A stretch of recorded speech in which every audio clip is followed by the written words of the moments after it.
I'm David Ainsworth, Head of Communications at the United Nations Secretariat of the Convention on Biological Diversity.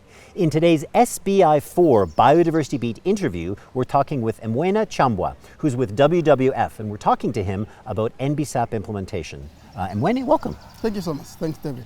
So what are you doing as WWF? What's your contribution to implementing the Biodiversity Plan? Well, thank you so much, David. I think first and foremost, you know that globally, nature has declined to unprecedented rates, and in human history actually, and the rate at which the species are extincting is extremely astonishing, and therefore the KMGBF and the Paris Agreement, the KMGBF, which is the key agreement, global agreement for biodiversity, together with the Paris Agreement, serve or form as a bedrock or a global guiding framework for WWF's actions to address the dual biodiversity and climate crisis. So in terms of the contribution, we're looking at, we're working with various governments across the globe in as far as the implementation of the GBF is concerned, beginning obviously with the revision of the NBSAPs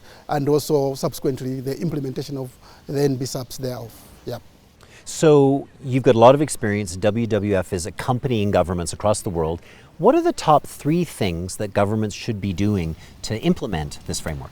Well, the first and foremost, I think we need to begin with the NBSAPs itself in terms of the revision of the NBSAPs, because we know that from Montreal in the tail end of 2022, when we adopted the KMGBF, all countries party to the agreement, KMGBF agreement, are supposed or are required to by COP16 revise their NBSAPs, the National Biodiversity and Strategy and Action Plans.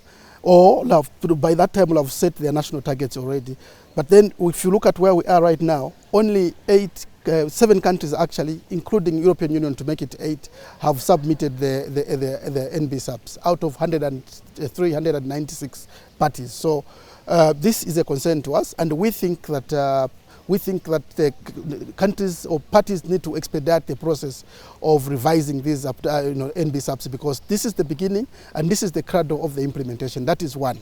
Secondly, it's not really about just revising the NBSAPs or updating the NBSAPs, but ensuring that you have quality NBSAPs that are being revised in those in the countries. So we urge governments to ensure that they follow a whole of government, a kind of inclusivity where we have a whole of government and whole of society as adopted in the GBF framework. Because the GBF framework that was adopted in Montreal is given within that particular framework that it has to take an approach where it brings in the whole of government and whole of society approach. This becomes the beginning of mainstreaming, because you have mainstreaming also as one of the issues in the GBF framework.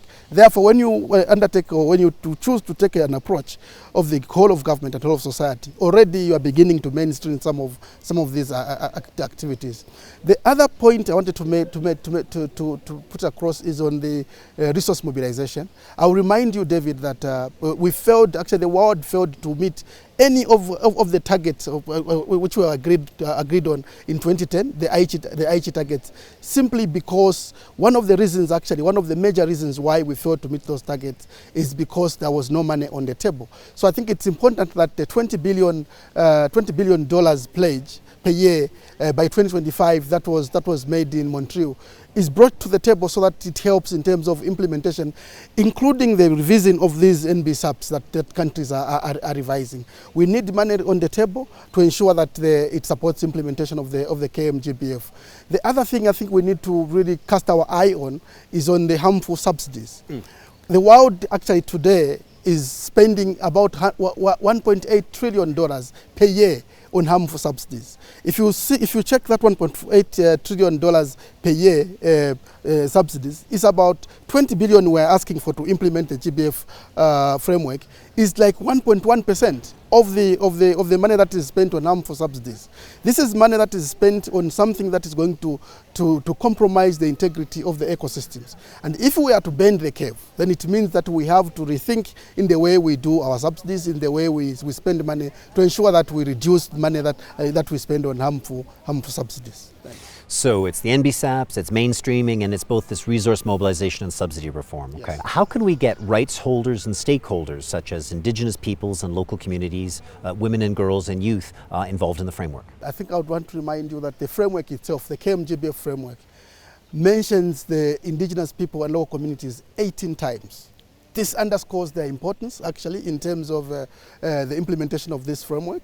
And in also actualizing the whole of society approach, which is mentioned in the GBF, I think it's important to involve the Indigenous people and local communities, right holders, and also women and youths and so on. Now, when we talk about involving them, it's at planning level, at NBSAP's revision. You involve the rights holders. When we talk about rights holders, I'm talking about the Indigenous people and local communities, women, youths, and others, including those that are differently abled.